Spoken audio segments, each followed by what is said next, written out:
Welcome back, ladies and gentlemen, to Rejuvenate Edition 2. I've got two very good friends with me today who has agreed to come on board and support and spend time with us on Rejuvenate. We have Sotidis, who is in Australia, as well as Craig Langley, who is in the UK. Good day, good morning, Craig, Con. Hello, Andrew. Good morning from the UK, Andrew. And fantastic. It's great to have. Australia. Yes.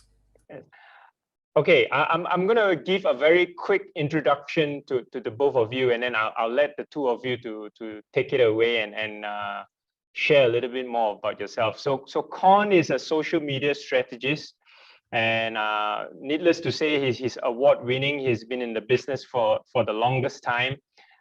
We will hear more about Con very shortly. Whereas Craig is he is in the automotive business development, for several markets in Europe and in US, and obviously recently I think I hear him mention that he's also expanding to India. So perhaps we'll probably see if he's got plans to expand all the way to Southeast Asia as well. So without further ado, Con, I would like you to take over and introduce yourself to our guest today. Thank you, Andrew, and thank you very much for the opportunity. Hello, everyone, and welcome to today's session. My name is Sotidis. I'm of Greek background, but I've been living in Australia now for over 50-odd years. I'm known as a social selling warrior. That's my hashtag. That's my catch cry, and that's what I do. I've been on LinkedIn, Andrew. I actually went on today and found out because I knew you were going to ask me. February the 18th, 2009 was when I joined LinkedIn. So it's been quite a while. It's been quite a journey, and I'm sure Craig would also be of the same vintage as well in relation to the journey we've held. Like you said, I'm a social media strategist, more focusing on helping people leverage their brands in order to get more awareness of their brand, and also for those who are in business, or entrepreneurs or coaches, to be able to get more sales and connections and so forth. And that's me.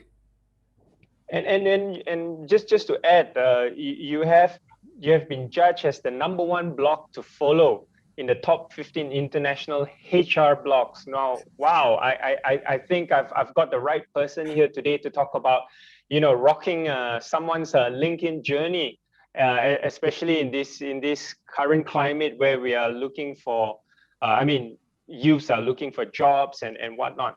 How did that award came about? Well, back in the old days, before my sales career, I was a learning development practitioner, HR practitioner, and I used to talk a lot about learning development. I still do sometimes, and HR, and they did a bit of I can't remember which organization it was, a review of all the blogs going around at that time, and they judged me as one of the top blogs for HR in 2015. It's going back a while, but I'm proud of that, and it's a great achievement, and continue to follow that journey along the way into my new career in sales and social media. Fantastic. Craig, tell us more about your background. Yeah, hi Andrew. So I live about 50 miles north of London. I've lived here for about 30 years, but I'm originally from South Wales. So I left in 1989 to do a software degree. And then I decided that I didn't want to be a programmer. I really liked working with people. And I went back to night school and did a marketing diploma. And I've been working in business development ever since, doing global business development. So as you said, I work in automotive for the last 15 years. For the last 3 years, I've been doing projects in India, and also I've done some projects in Thailand. You were talking about Southeast Asia. So I have done some projects in Thailand. And for the last 10 years, I've been running a business development agency. And like Con, been on LinkedIn a long time, joined in 2007. And over the years, I was actually looking, and I've worked with 5 LinkedIn trainers over the years. So put a lot of effort into my profile and building my network. And I've actually built 4 businesses over the years through LinkedIn, and I find it fantastic. It's such a powerful tool. So that's myself, Andrew. And you also like watching James Bond movies? Oh, I do. Ever since a child, I love James Bond. So I probably watch one a week, maybe. So I've got all the collection on DVD, and yeah, I just love James Bond. Fantastic. So, okay, I've heard both of you talk about how long you've been on LinkedIn and whatnot now. Perhaps, Craig, to you first, do you use it specifically for a particular purpose? Of course, beyond just networking. Yeah, well, I use it for business development. So I actually, I win customers through it. So I help people with Sales Navigator in particular, because I've used that for 5 years. I use it every day. So I help people with Sales Navigator, but I also have clients who are not very good at LinkedIn, and I help them with business development. So developing relationships in the car industry with car manufacturers and what's called the tier ones. So companies like Bosch and Continental and those big automotive parts manufacturers. So I think my network is probably in 30, 35 countries. So, you know, I've done business in maybe 18 or 20 countries, and looking back, a lot of the initial discussions have started on LinkedIn, and then it goes to email, Zoom, and then it used to be face-to-face meetings, and hopefully we'll get those again soon. Very quickly, Craig, before I move on to Con, perhaps just give a very quick introduction of what Sales Navigator is, just for the benefit for the audience. Yeah, sure. So Sales Navigator is a premium product from LinkedIn. It's a paid product, and it works as a standalone product, so completely separate to LinkedIn, but it has your same connections in there. But it allows you to do things like see who's been actively posting in the last 30 days, and it allows you to search for people by department, by company turnover, by continent. So it's got some very powerful search facilities, and it'll also work out who's got relationships with who, and it'll give you introduction paths. So it's very, very good for niche business development, or if you're looking for a job in a very tight niche, it's very, very targeted. Con, what about yourself? What have you been using LinkedIn for over the years, or have your strategy changed, you know, since you joined in 2009? Yeah, look, my strategy has evolved, Andrews, but that's a result of the roles I've had. So when I was employment with being a HR director, of course, I used LinkedIn a lot for education and picking up knowledge. And it's really good for that because there's a lot of good people posting stuff. So what I've done is I picked that up a bit, and now I use it a lot for, like Craig, we're all there for a sales perspective, but I use it a lot for thought leadership. So what I mean by that is I use it to either write and create a brand around who I am, but also use it to tap into other thought leaders, other people I admire, other people that are influencers in the industry, and try to tap into their knowledge and see what they're doing. Obviously, like Craig says, with things like Sales Navigator, the ultimate aim is to have those conversations offline and have a conversation and create some business. But for me, it's a bit of a mix about brand awareness and business. So let's get straight to the 5 strategies now. It's impossible not to start with the core, and the core when it comes to LinkedIn is definitely your own profile. Who would like to kickstart this conversation? Well, I'll start, then Craig can add if you want. Craig, is that okay? Yeah, sure. Go ahead, Colin. Yeah, look, your profile. I mean, if we, and the way I look at this, because I'm in the social selling space, LinkedIn has defined social selling under 4 pillars, and the first pillar of that social selling strategy that LinkedIn advises its users to do is to create what it calls a rock star profile. And that could be whether you're in business as an entrepreneur or coach, or even if you're a student or someone who's looking to get into the workforce. The most important thing you should consider is, what is your strategy? So what do you want to get out of it? And of course, the first part of that is creating your LinkedIn profile. And that's things like your banner, your picture, a professional picture, not the one you took at the last party you were at with your mate. A picture, professional picture with a solid background that is above the shoulders. Something that signifies you. You don't have to be in a suit like I am or Craig might be, but you can be in a nice casual environment, a professional, clear picture of yourself, because people buy from people. People want to see who they're talking to, who they're buying. And that's where the banner comes in too. And then the rest of the profile is about making sure that you, in the headline, talk about what you do. Now, sometimes a lot of us, we might put in the headline our titles, CEO of this or Chief Business Development Officer of this. It's important in the headline to move away from that, because people can see that in your experience. So what we put in the headline is how you help, how you can help someone achieve something. Mine is about creating powerful profiles and brands to leverage your LinkedIn in order to get more opportunities. Craig's could be to support you. I've got Craig's up, but it's about what you do and how you help people. And that's what the profile should be. And that's what also we know for a fact that Google, when it does its meta crawler, it actually picks up those keywords from your profile and indexes them on the World Wide Web. There's more can go on with, but I'll just hand it over to Craig, and Craig, you can talk about the rest of the profile.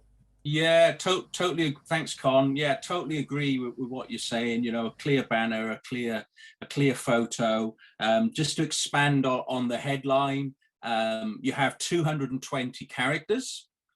It will default to the job title, but it's premium space. It's prime promotional space, prime real estate. Your headline. So try and use around 150 characters, and say about, you know, who you are, what you do, how you can help, but also maybe something personal as a hook in there. So I think in mine, I've got that I'm a golfer, and it's amazing how many people have a conversation with me about playing golf.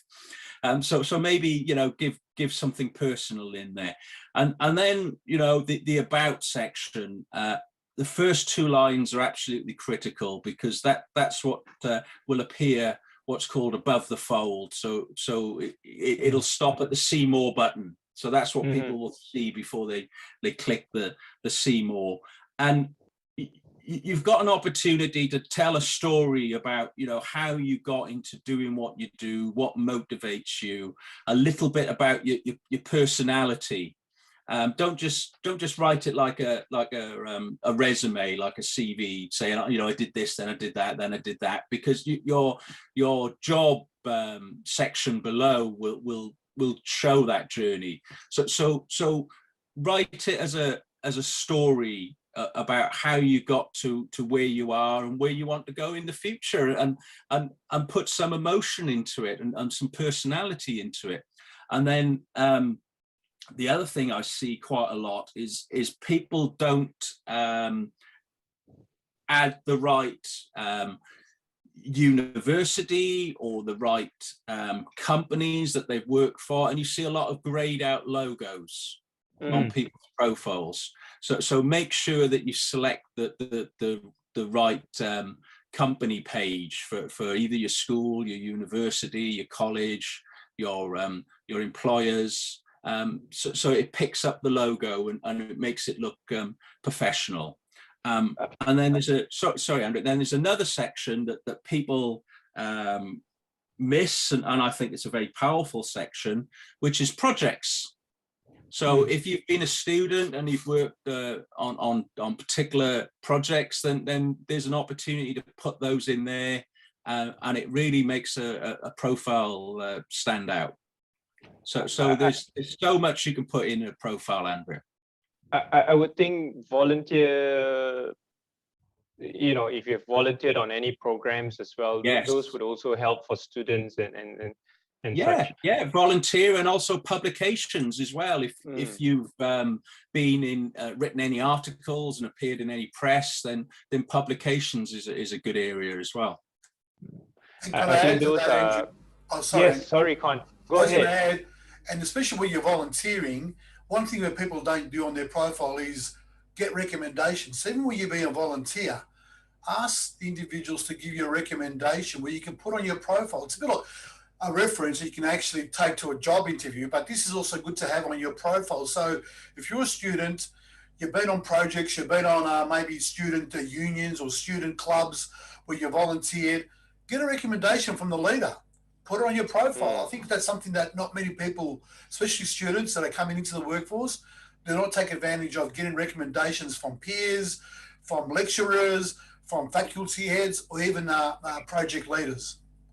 Yeah, Absolutely. Con, I think you brought up a very good point. I think a lot of misconception here is that I need to be in a stable job, or I need to in a proper employment before I even go out and ask for a recommendation. But what you're trying to suggest here is that no, it could be any work of any sort, right? Yep, sorry, exactly right. It could be anything. Get the individual to provide you with a recommendation. And I would suggest that if you can, work through a process of college, maybe go back to your high school teacher if you can, if you want to, your principal. Get them. Some of them will remember you, some of them don't. That's okay. There's nothing wrong in asking, and asking in a nice way, and saying you're starting out in your career and I'd like to, get a reference from you on my LinkedIn profile that can support my skill set. And you find a lot of people are happy to do that, very much happy to do that. If they believe and trust in you, they'll do it, no problems, no questions asked. Craig, I'm just going to go back to a point you made earlier about making sure that the company logos are not grayed out. So making sure that you are choosing the right company pages and whatnot.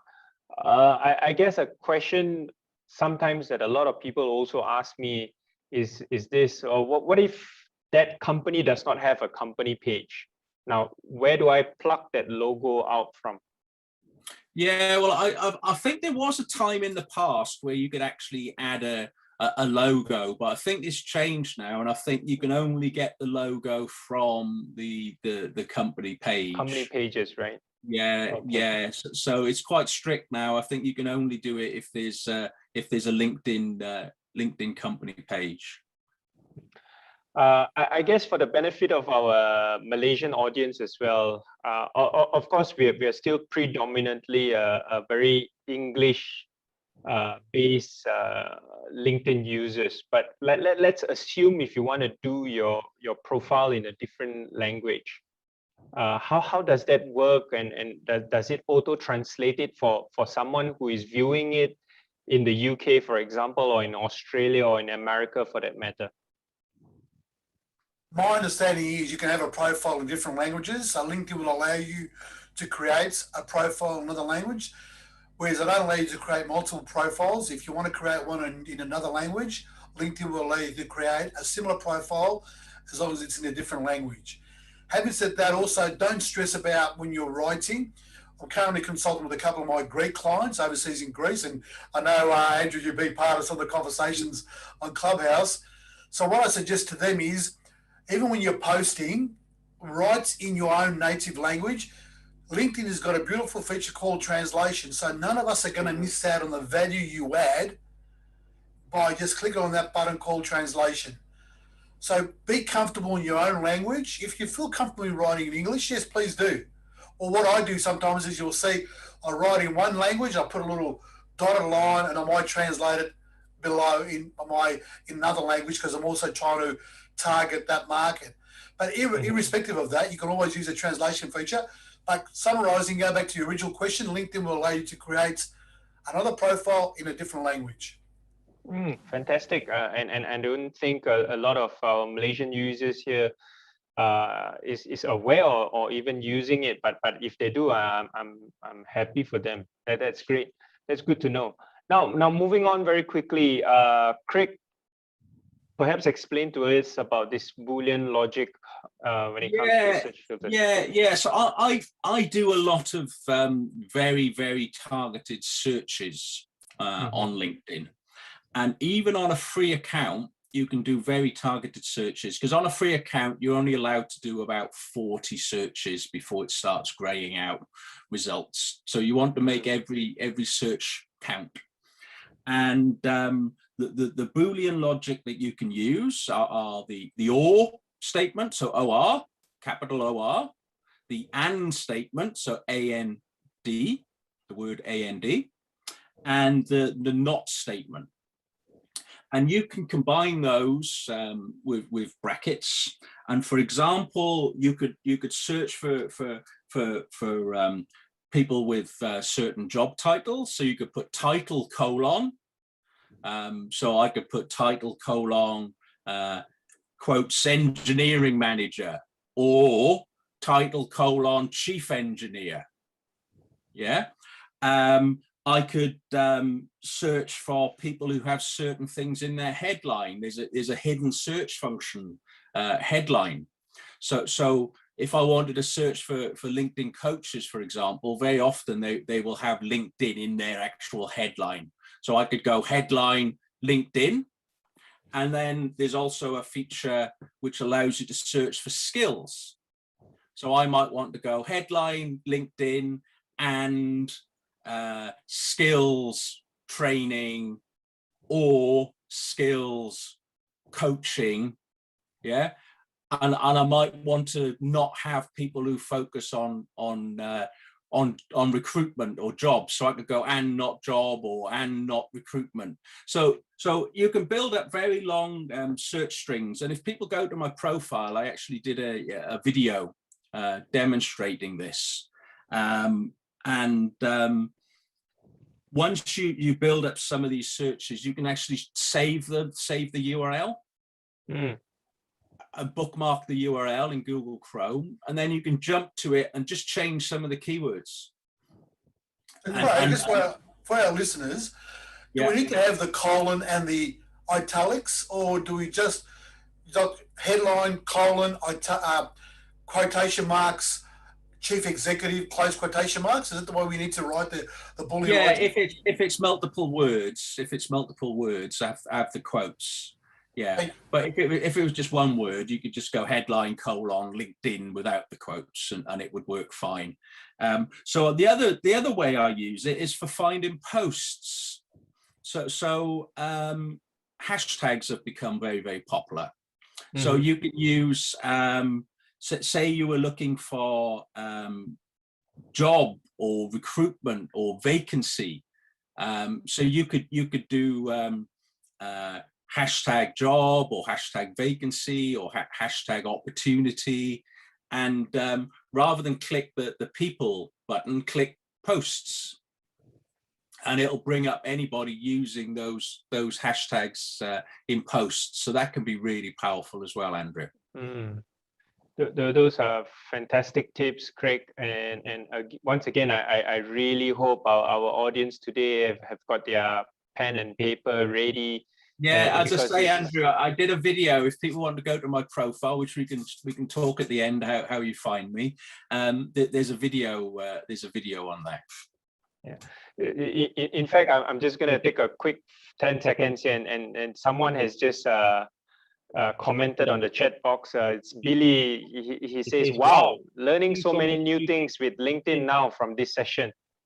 Oh, that's lovely. We've got a question coming in as well. Julia here is asking, "Hi, Con and Craig.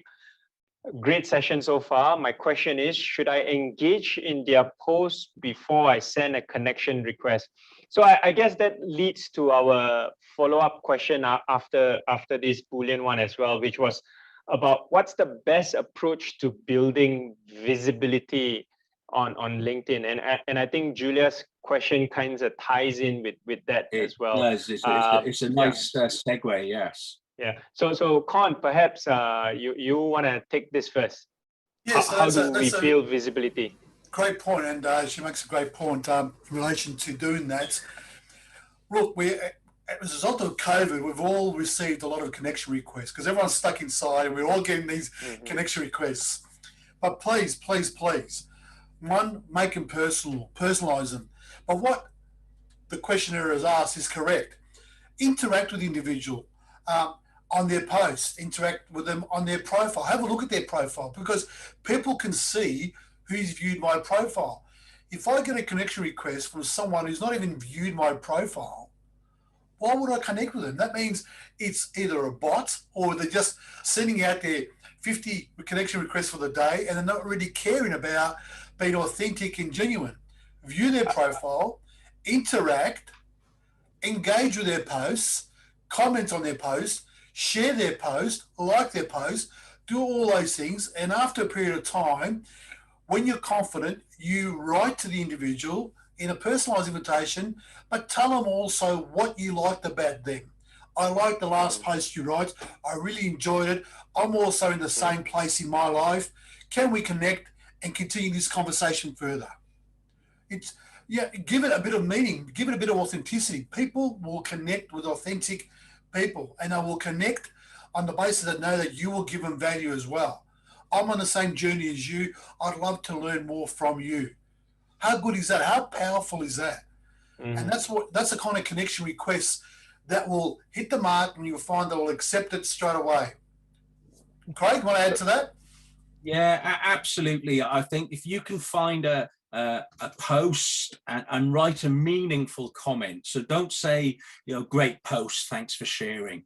Write a comment that gives them an opportunity to comment back. So end it with a question. If you don't know the topic, be honest and say, I'm learning about this topic. Can you tell me about this, or what about that? And people love that. They love to show off their knowledge and share their experience. And if you can generate a conversation in the comments, then not only can you connect with the poster, but you will find that you start to get incoming connection requests because people have seen your comment. I like Con, I get a lot of incoming connection requests, and I always say, did you find me in a search? Did you see a post, or did you see a comment?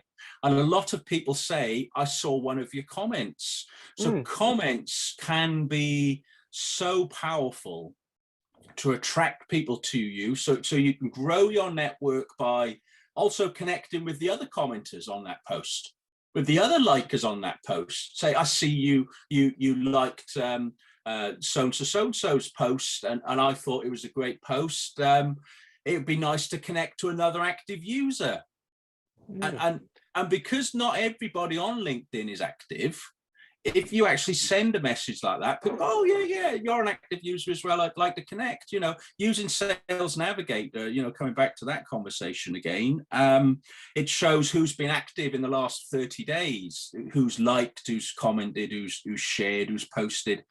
And it's only about 20 to 25%. It depends what country you look at. So of the 756 million LinkedIn users, about 75% are not actively engaging on the platform. So to send a message to somebody, I found another active user, I'm an active user, we're in the same industry, let's connect. It's kind of authentic and genuine, and people respond well to that. In fact, there's a really good stat on that, Craig, and I think you know it too. I know it's about 75%. There was an old stat about, they called it the 99 and 1 rule on LinkedIn. The 90 was that 90% of LinkedIn users are what we call, and I call them, and others do, lurkers, who just scroll through their feed, looking and just looking. 9% are people who engage. They will comment, they will interact, they will like. There's only 1% that create content. So go back to the original question about how do we create visibility on LinkedIn. 756 million people on LinkedIn. Guys, we have a great opportunity to create visibility for our profiles. Create some content. Tell your story. Tell us something about yourself. Tell us your journey. Creating content is the most powerful way to get visibility. Fantastic. I think to sum it all up, earlier what Con was saying, this takes a lot of work. And it's only through work that you are able to build such a profile and build that sort of visibility on LinkedIn. And of course, Craig then went on to mention things like what you call this. Ooh, it just slipped off my mind. The commenting, the invitation Yes. on the post. So Comment, yeah. If I mean, let's be frank, a lot of people here are not going to be, you know, creative writers or content creators, but the best way to engage at the beginning and then slowly build up that momentum is definitely to engage in other people's posts. Yes. So make little comments from there and perhaps see how other people have been commenting and then jump on that conversation as well. So it doesn't feel too intimidating for you to be starting an entire post of your own, but rather kind of like, you know, hopping onto a train and then getting off at the next station sort of a thing. So those are beautiful points, Craig and Con. Well, for that matter, Andrew, the other word we use a lot is curate content. So if you find some content, curate it by resharing that, by providing your perspective. So you're not creating that content, but you're saying, this post resonated with me because of this, and this, or I really enjoyed the insights that Andrew provided in this post. So you're finding some content, you're curating that for your audience. And it's a great way to get started in content creation. Yeah. Comments, Andrew. Sorry, Andrew. Comments are absolutely key to unlocking LinkedIn. I see comments as mini posts. Yep. So we are going to talk about curating content next, but again, the questions are flooding in. There is one from Chunhua. He or she says here, is there a sample profile on LinkedIn that captures great personality and professional background? I would think this, he was referring to the profile picture that you guys were talking about earlier. And I understand there are some apps that removes background and put in a solid color or background at the back, right? Remove.bg. Remove.bg. So Chunhua, if you have heard that, it's called remove.bg, but I will try to respond to that in the chat box as well. Now we've got another question here, but I want to move on to the next strategy first. And the next one was something that Con was just finishing earlier, talking about curating your own content, where you want to set yourself apart from the rest, right? Like, so how do we break it into different categories? Like, should it be a knowledge post versus a expertise post? How do we use hashtags, tagging, sources, etc.? Where do we kickstart this? Who wants to start with that one? You go, Craig, and I'll join you. You go for that one. Okay. So yeah, there's so much to discuss about posts. So the first thing to say is that there's different types of posts. So there are video posts, there are image posts, there are text posts. There are the latest thing now, which is polls, which are very, very popular. The algorithm seems to love polls. And I think there's no right or wrong answer, just experiment. It's all about trial and error. Some posts will do really, really well and you've got no idea why. And some posts will go nowhere and you've no idea why. So it's a bit of a fickle master, the LinkedIn algorithm. So please experiment. You're not gonna, to use an American phrase, smash it out the ballpark every time. You know, you're not gonna get a hit every time. But the way to get traction is just start putting out your thoughts. So you can post about your industry stories, technology, latest technology or latest trends in your industry, but you can also combine it with some personal posts about things you've been doing or things you've observed. You can share LinkedIn tips that you've seen, and everybody loves LinkedIn tips. No matter what industry you are in, people absolutely love LinkedIn tips. So write it in a way that the first 3 lines trigger interest. and trigger that see more button, because then that triggers the algorithm to show it to more people, that people are actually clicking on this. So make sure it's at least 5 lines long. Hashtags, yes. There are so many great hashtags that have got, you know, millions and millions of followers, and there's also niche hashtags that have got, you know, thousands of followers. So do some searching, combine different hashtags, and the current thinking is use 3 to 5. So it's very different to Instagram, where you can use 40 hashtags. LinkedIn is very strict, and if you use more than 5, your view count will go down. And just experiment and try out different things. Look in groups and see what things people are posting. Use that search for hashtags that I mentioned before with Boolean to find popular posting topics.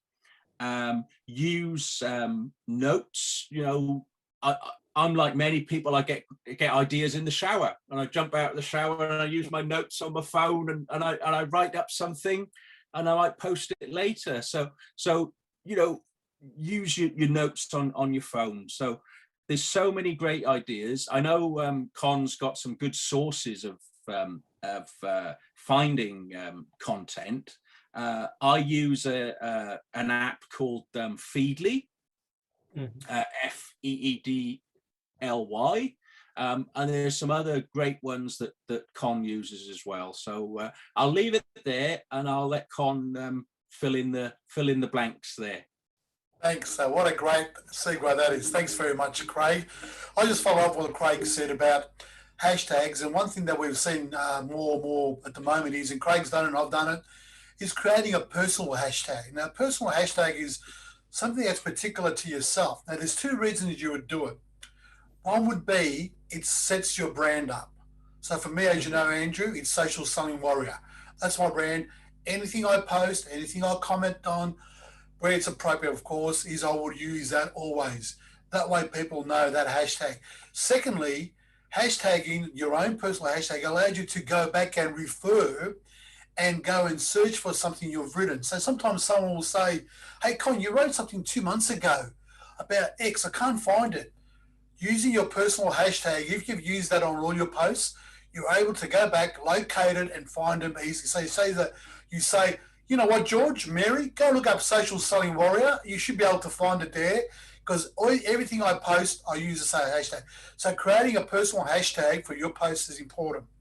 One other thing that Craig said was about using the posts and changing them around with videos and those things. What we're seeing at the moment is LinkedIn is now starting to focus on what we call dwell time. Dwell time is how long people are staying on your post. So if you've got a video, if you've got a picture, they all support the dwell time. As most people just scroll through their feed, the one thing as human beings we want to do is, as social media people, is we want to pattern interrupt. We want to interrupt that pattern of scrolling. When you have a picture, when you have a video, when you have a poll, that will interrupt that scrolling. Once they interrupt the scrolling, they hang on there for an extra couple of minutes, that LinkedIn will say, hey, this post, someone likes it, and they've stayed on it for 20, 30, 40 seconds more than usual. We need to give it a bit more engagement. Now, Craig talked about curation. There's a site that I use, and Andrew, we will put this in the notes later on. It's called Rights Relevance, RIGHTRELEVANCE, Right Relevance, one word.com.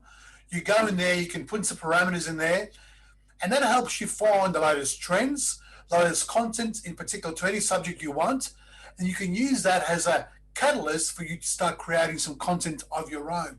E.g., you find what are the top 5 tips of LinkedIn, like Craig says, you take those and say, just come across these 5 tips, I'd like to share them with my network. Bang. Make sure you always provide the link. And secondly, if you can, always attribute the original author. Attribution is part of etiquette, and it's part of doing the right thing with anything you do. Even if you're going to copy something from Craig's post into your post, you copy it, put the italics around and say, thanks, Craig, for sharing this piece of information, and tag the individual. It's part of etiquette. So that's why we create some content. I'm sure there's other ways, but if you do those things, you should be on the right road to creating some visibility on your content. Fantastic. We will move on to the fifth strategy that we are going to talk about, which is relationship building. But there is a question here that I would like to throw it to the two gentlemen. Hi, Con and Craig. Is LinkedIn profile one of the key factors for employers in considering hiring a certain individual? If yes, what will be the main thing that employees look out for? I would assume look out for in terms of in their LinkedIn profile, I suppose.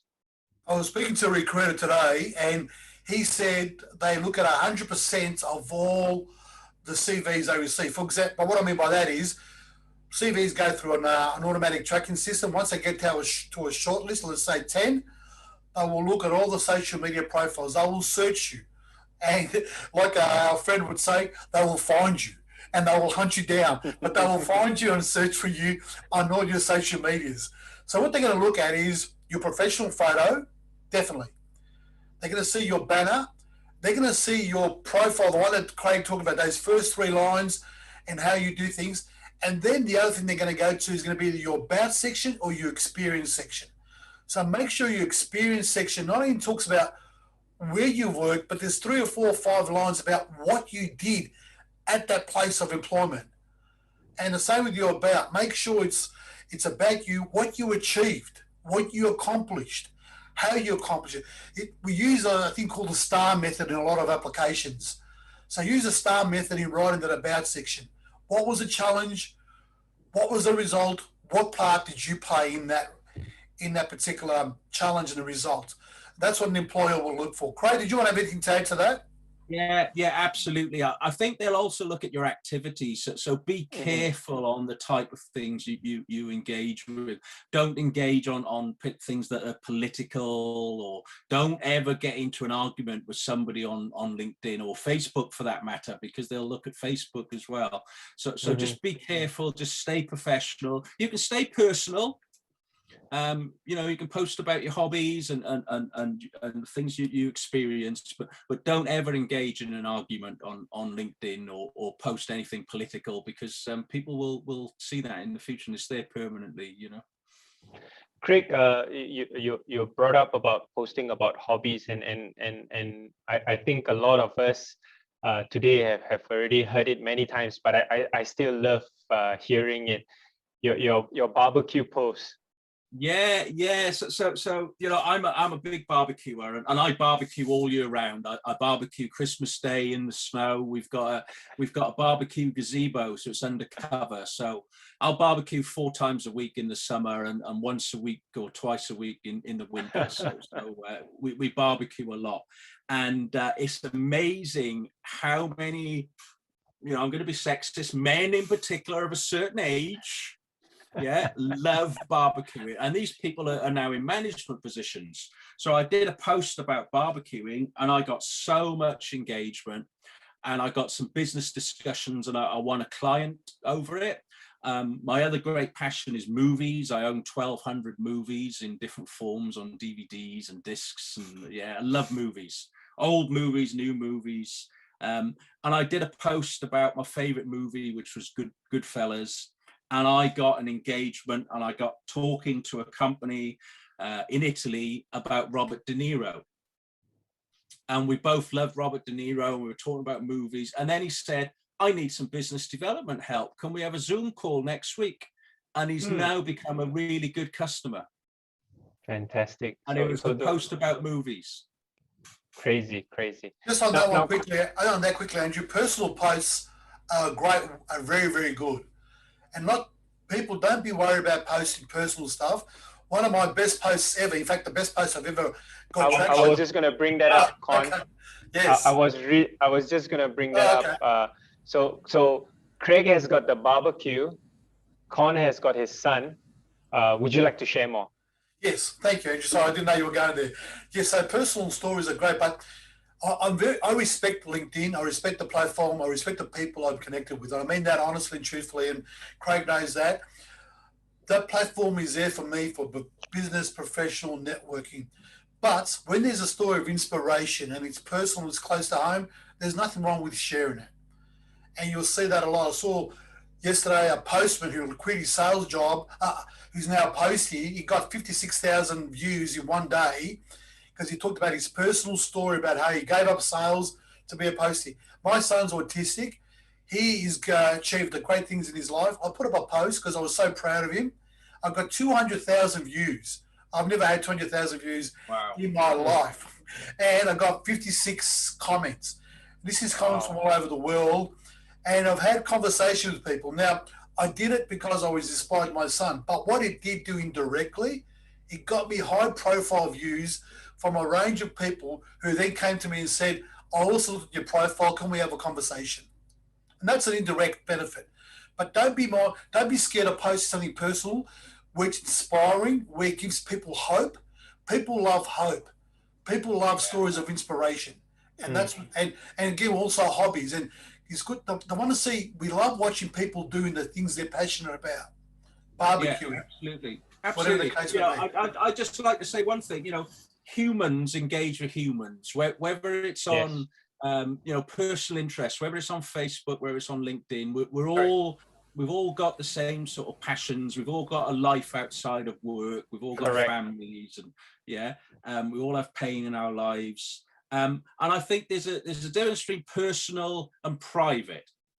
I think if the metric I use is, if you wouldn't put it on a group email to all staff, don't put it on LinkedIn.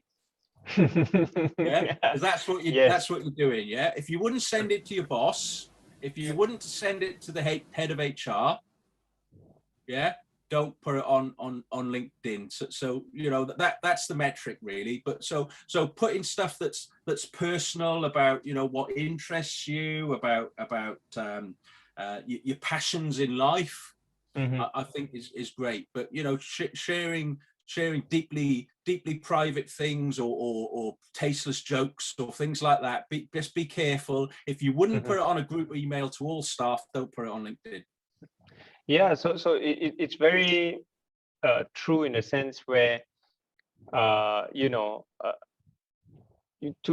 be able to engage, you need to show character, and sometimes a little bit of a personal post will truly show a person's character, and I think, be it potential clients or potential partners, potential collaborators or acquaintances, would appreciate us showing a little bit of character. Con brought up the fact about bots on LinkedIn, and it was something that I only learned recently from you guys. I never knew that people actually have bots on LinkedIn as well. So those are things to be careful with. And moving on to the last strategy. In fact, I think we touched on this a little bit already. Again, we want to emphasize here that being on LinkedIn is a marathon. It's not a 100-meter sprint. It is the Olympic season, but it's not the blue ribbon event. It's not a 100-meter sprint. Craig, you've been there since 2007. Con 2009, and over that period of time, Con has also mentioned about evolving and whatnot. So again, the race hasn't even ended yet, right? Relationship building is going to be long haul. The last strategy was going to be talking about how we connect and maintain professionalism. But I think we covered that across the previous 4 strategies as well. Be careful about what you post, engage in a professional way. Even when you curate your own posts, you should be tagging your source and crediting your source, because that's etiquette. I just like to talk about tagging for a little bit, because I see so many people over tagging, and be careful, because if less than 50% of the people that you tag don't acknowledge that with a like, then that post will be suppressed. The number of views, the circulation will be suppressed. And only tag people that you know. So if you don't know them very well, ask them before you tag them. Yeah. Or what I do quite a lot is hit the 3 buttons on the right and copy link, and then send the post to them in a direct message. And I'll actually say, I didn't want to tag you, but I thought you'd find this interesting. And very often people will come back and say, that is interesting. Feel free to tag me in the future. And you've got permission then to tag them. So I only tag people that I know well, or I've got permission from. So building relationships, I think it's all about the direct message, and don't go and over tag. And Craig makes a good point there. Craig makes a very good point. You talk about building relationships, Andrew. One thing we do, and especially in the social selling space, is we create connections, we create momentum, we create brand awareness. And what we want to do is eventually move on to a DM, to a private conversation. And that's how but again, when you go into a private conversation, don't try to sell yourself. Don't try to be too spammy and pushy. It's a conversation. Thanks for the liking my post. Is there anything else I can help you with? It's in a DM conversation. So that's the kind of things you can do, where you start creating relationships in a private capacity, where you nurture that relationship privately while also continuing your journey on LinkedIn.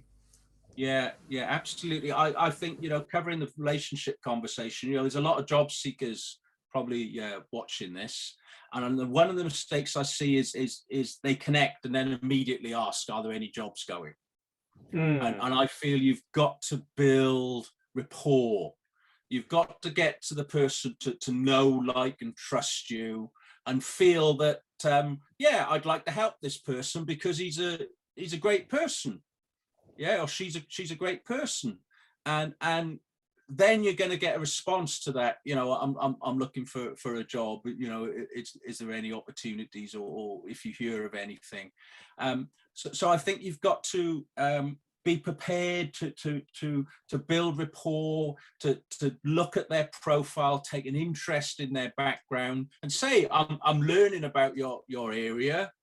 Are there any particular websites that I can research in your area? People love to share their knowledge and share their experience. Fantastic. And with that, I guess, Con, what is that one tip you would give someone who is starting out on LinkedIn or are relatively new to LinkedIn? The tip I use with all these platforms is, you can't break it. So don't be scared to get on there. You can't break the thing. So be comfortable, and people think there's this thing called the imposter syndrome. Who's going to want to listen from me? Put that aside. We all want to hear from you. We are all unique. We've all got our own journeys. We've all got our own story. Put your story out there. Put your experience out there. You'll be amazed and surprised how many people want to know more about you. And Craig? I think don't rush it. Build the relationship slowly. A network of 200 that you know well will beat a network of 2,000 that they don't know at all. So get to know your network, build relationships by engaging on their posts, connecting, exchanging direct messages, building relationships by liking their posts over a period of time. They'll get to see your face. And one of the things you can do to keep in touch with your network is you can actually download your data archive by going to settings and privacy and what LinkedIn do with your data. And you'll get a list of all your connections, but you also get a list of every message you've ever sent and received with their URL. And you can see all the people that you've exchanged messages with and how many messages you've exchanged with them. So you can see who in your network you know well and who's a dormant connection, and then look at it strategically and say, well, I'd like to build relationships with these people. and share content that you see by in direct messages. You say, I saw this, might not be your post, it might be somebody else's post, and say, I saw this post, thought you'd find it interesting. Those are fantastic gems from yourself and Con, and it is so amazing. Now, finally, Con, I understand you've got a green room sessions going on a weekly basis. Please share with us a little bit more. Well, my partner in crime, Craig, and I, we run a green room session. So green room is the alternative to Clubhouse, and we like green room because green room gives us an automatic recording, and we can post it on as a podcast. So it's on every Wednesday. It's around 12 p.m. BST. That's British Standard Time. So whatever the time that is in your time zone. So 12 p.m. BST every Wednesday on Green Room. It's called Social Sailing Tips and Tricks. Just follow myself or Craig. I'm Con Sotidis or Costa Sotidis, depending how I feel. But it's Social Sailing is my handle, and Craig's also on there. Follow us on Green Room, and when we go on, you'll be able to see it. So that's what we're doing, and I also go on Clubhouse, but not as much anymore. Okay, great. And Craig, anything to add? Yeah. One of the things that a lot of people don't do is personalize their URL. So it gives you a load of numbers, and you can edit it and make it personal. So I personalize my URL to my company actually, which is HJ Sam. So 5 letters. So you can find me on Clubhouse, HJ Sam. You can find me on LinkedIn, just type HJ Sam. I'm an open networker, so I've got a premium account, and I can receive messages from people even if you're not connected. So anyone listening to this, please, it would be lovely if you sent a message saying where you saw me, and we can have a conversation, and happy to help anybody on Fantastic. LinkedIn. And same with me on LinkedIn. Yes, I'm Con Sotidis on LinkedIn. So happy to receive any messages from anyone. Like we said, but just personalize it. Say, hi Con, I saw you on Rejuvenate. Love to connect. That's all we need to know. Yeah. Okay. So yeah, we've got both your names, on the frame. I'm sure our viewers would be able to see it, and those who are unable to catch it live right now, they are able to see it again later on as well. And with that, we conclude the session on the 5 strategies to rock your LinkedIn journey. And we've got Con Sotidis from Australia and Craig Langley from the UK who have spent their wonderful hour or so with us, and we are so thankful for them, to them for the dropping gems to us, and this is just an amazing session. There's so much tips. I think for myself, I'll be rewatching this again and then taking down notes and see even in fact how I can improve my LinkedIn profile. So Con, Craig, thank you so much. We hope to see you again in future editions of Rejuvenate. Perhaps come back and talk about something else, or something more exciting that you guys are working on in the future. And we would love to have you guys back. Anytime. It's been an absolute pleasure, Andrew. Thank you. Thank you, Andrew. It's been great. Really appreciate the invite. All right. So with that, I hope you all stay well and stay safe. And enjoy the sun, Craig. Yeah, I will. Thank you very much. Take care, and bye-bye. Okay. Bye-bye.